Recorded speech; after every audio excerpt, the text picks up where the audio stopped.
Hipster history.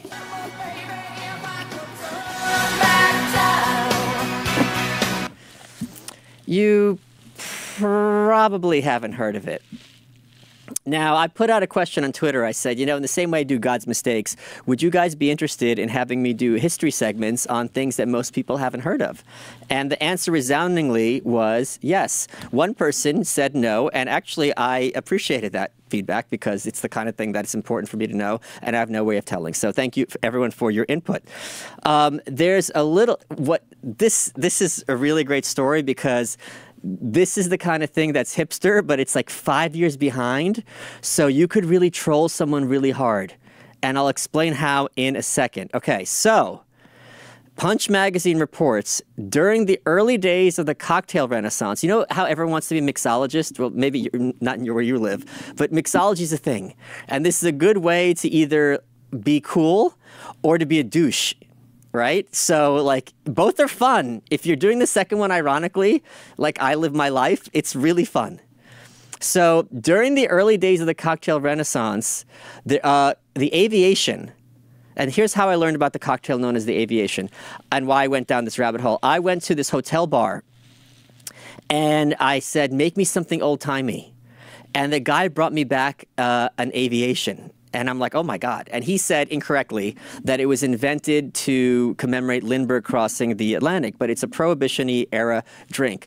Now, the Aviation used to be one of those drinks that circled the globe as a bartender handshake. So it's like one of those drinks that the in crowd knows about, right? Now, as the article puts very funnily, the Aviation is less likely to get a handshake than the back of a bartender's hand. And I'm going to teach you how to make those in a second. It's typically referred to as a forgotten classic in the early days of its revival. The Aviation had never completely vanished, thanks to its inclusion in something called the Savoy Cocktail Book, which was from 1930, from the Savoy Hotel, I believe. However, when curious young bartenders commenced their spelunking ways in the 1990s, when cocktail culture really had its heyday, and they went through libraries, digging through and used bookstores to find old cocktail manuals, the Aviation quickly became one of those drinks that people in the know were aware of. Now, one of those detectives was someone named Paul Harrington, who was a San Francisco bartender, and he included the recipe and the history in his 1998 book, Cocktail. Then there was another, then everyone's all about the Aviation, right? But then someone found an earlier recipe in Hugo Enslin's 1916 book called Recipes for Mixed Drinks. And that called for, instead of Creme Yvette, it called for something called Creme Yvette. No one knew what that was. This new evidence arguably added to the drink's mystique in the eyes of bartenders and kicked its rise into high gear. That's the whole thing. A lot of times, like, you watch Top Chef, they like things that are like sea grape and all these weird, or like sunchokes. It's not that special, but it sounds special. It's like, oh, you know about sunchokes? So if you add to the pre-prohibition status and the thirst for gin cocktails, the Aviation had the goods in spades. It was primed to be the belle of the ball. And it was such a thing that when there was a gin company made out of Portland, Oregon in 2006, they adopted the drink as its name. It's called Aviation Gin. Now, Creme de Violette was hard to find. So Eric Seed is a guy who founded House Alpens, which was an importer, was getting his company off the ground in 2006. He asked what products young bartenders were clamoring for. There was no Creme de Violette found stateside. He started importing it from Austria, and it was the Rothman and Winter Creme de Violette. Show a picture of this. This is the one, it's with the silver. This is the, no, that's the Giffords. It's the guy, it's the one with the silver at the top. That's the one. This is the one you could, it's very easy to, I won't say very, it's fairly easy to find. Okay? Of course, once this became a thing, they started coming out with other variants, like other companies. Like, go back to the one you just showed, this one, and then there's the Giffords makes one. They made the rhubarb liqueur that we had during the Arduous March that we all liked. And then there's Tempus Fugit makes one, which is a violet liquor, which has less sugar. Now, as for Creme Yvette, That's a whole other memory hole. So show the Creme Yvette. Imbibe magazine talks about, so there's a guy named Charles Jacquin Etchi. There's a guy named Robert Cooper. He grew up as heir to the company called Charles Jacquin Etchi, right? He became fascinated with the products that were on the wall in his office, products that were no longer made. And he kept asking products about Creme Yvette. Nobody thought much of it. And skipping this. He started getting emails about it from cocktail experts. They knew that he owned the Yvette brand. They kept chipping away at him. He said, what the hell? So he decided to revive it. He's the same guy who brought about Saint Germain, which is an elderflower flavored liqueur in 2007. Now, he didn't have a problem locating the recipe. Put up the Creme Yvette, please. The Creme Yvette formula had been in the family for decades. However, much else had changed since it was taken off the market in 1969. They couldn't track down the raw materials. The original suppliers had faded away. So he used dried violet petals from Provence and a berry maceration from Burgundy, which is a mix of blackberries, raspberries, strawberries, and cassis, and a spice blend of honey, orange, and vanilla. You know, all those other ingredients are what set apart from the Creme de Violette. Armed with a few old bottles, he was able to test the new liquid against the original, and the revived Creme Yvette hit the market in 2009. One question he couldn't figure out during his years of research: who was Yvette? No one knows. It's lost to liquor history. And the cool thing about Creme Yvette, which is interesting, is to me it tastes quite medicinal, which makes me wonder if, you know how sometimes I've had this happen, you'll hear a cover and you think the cover is the original when you hear the original later. I wonder if medicine was made to taste like these liquors, and then the liquor stopped being made, and now we think of them as medicinal, but the medicine was actually correctly trying to mimic a taste that people are familiar with.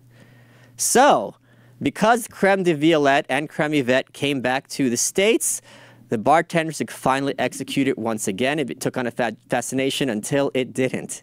So a few years ago, bartenders started to question their enthusiasm with the cocktail. The aviation is over, people, I have to tell you. In the last 5 to 8 years, there's been a pendulum swing away from that speakeasy, pre-prohibition cocktail mindset. People and bartenders probably feel freer to express their own opinion, and people accepted drinks that were cool, but this might be more of an emperor's new clothes situation. I don't agree with that assessment, because everyone who I've had aviations with really, really likes them. So, and the thing is, they really look interesting. Now, if you put up the picture of the Aviation, look at that.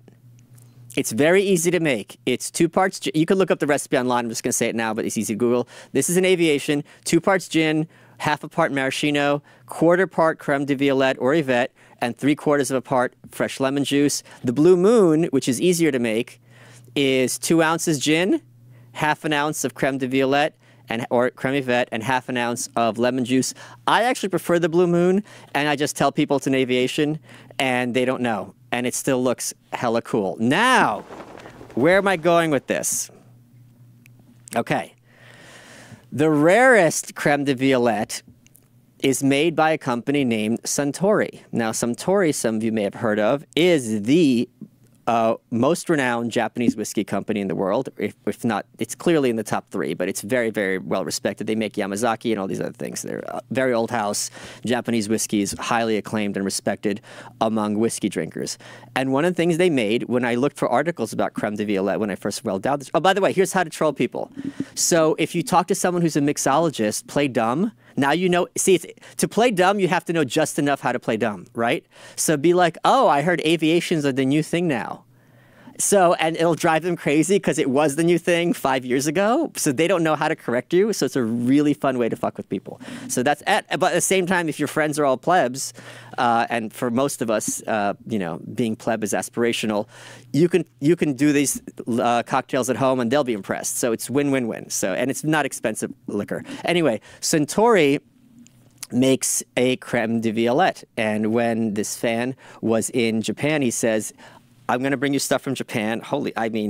He's like, is there anything you want? I go, yeah, a bottle of that Suntory It's either pronounced Hermes or Hermes brand Creme de Violette. It's like $10 in Japan. You can't get it outside of Japan. It's like impossible. And I think they stopped making it. There's a great site called Wine Searcher. It's wine-searcher.com, I believe.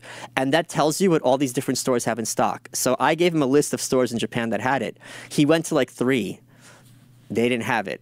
And I'm like, all right, I totally get it. He goes, no, now it's fun. And for me also, one of my favorite ways to explore a city is have some stupid quest. Like, I have to find this book.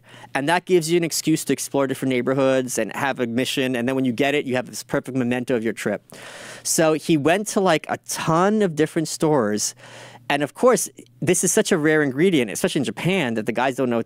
Most of these people working these stores, they don't know anything. He asked the guy had to look it up on the computer, go behind places, and he had it. So this is something I'm sure no one watching this has ever seen or even heard of. This is the Suntory, Japan's greatest whiskey company version of Creme de Violette. And oh my God, there's very few photos of this online. Oh my God, it looks so cool. So this is it in all its glory. Oh, this is so cool. Here's it on the back. It must be Hermes. There's no accent over the E. And you could see the bottle's a little green. You could see a little bit there, kind of. But this I'm never going to drink because I could just get Creme de Violette. I'm sure it's not that much better. But I will keep this on my mantle forever because to me, it's a symbol of when you put out good things, sometimes good things come back to you. And that is a great inspirational message to have. And sometimes we have to remember how much beauty there is in the world. So every time I look at this bottle, I'm going to pat myself on the back and realize, hey, I did a good thing. As opposed to the creators of melon cantaloupe flavored Kit Kat, who did not do a good thing. They, in fact, did a very bad thing. Ooh, it's invisible. It's invisible. Okay, that's pretty cool. They, in fact, did a very bad thing, but and to remind you all, the Arduous March is going to be on February 1st.